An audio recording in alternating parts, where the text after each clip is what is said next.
satu dulu, muka, kedua tangan, dari ujung tangan sampai ke siku. Rukun wudu yang kedua. Kemudian rukun wudu yang ketiga. Dari ayat ini, kalau kita berpedoman ke ayat ini, membasuh kepala.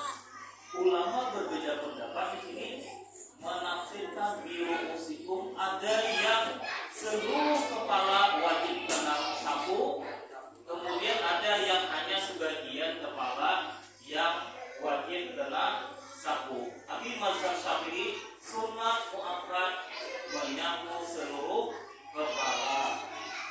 Kalau Bapak Coba perhatikan ini, tolong itu yang di belakang tolong perhatikan. Kalau kita membasuh kepala menurut mazhab 4, caranya begini. Ini air dulu, air. Nah, mulitakan ke sini. Berarti seluruh kepala wajib. Itu kalau kita berpedoman.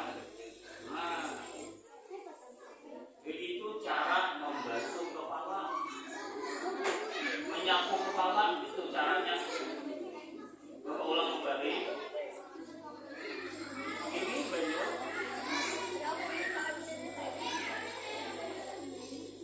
Sampai ke ujung, mulitakan.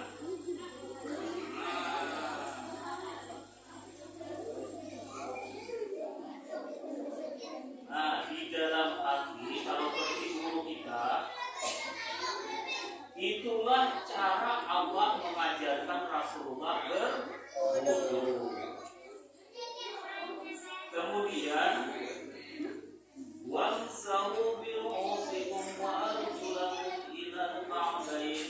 Kemudian kedua kaki sampai mata kaki. Jadi yang wajib itu kaki sampai mata kaki. Itulah dulu ayat pelajaran tentang wudu. Nah, lalu di mana tambahan niat?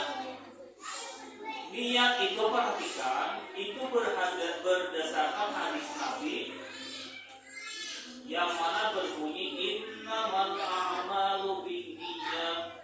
Sesungguhnya setiap amal itu tergantung kepada niat.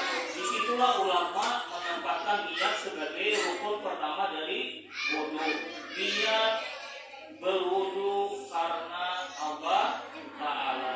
Baru kemudian sewaktu membasuh muka, disitulah kita memulai niat, sengaja aku berwudu fardu adabku karena Allah Ta'ala, atau sengaja aku mengangkatkan hadas besar, hadas kecil dari mengangkatkan hadas kecil karena Allah Ta'ala.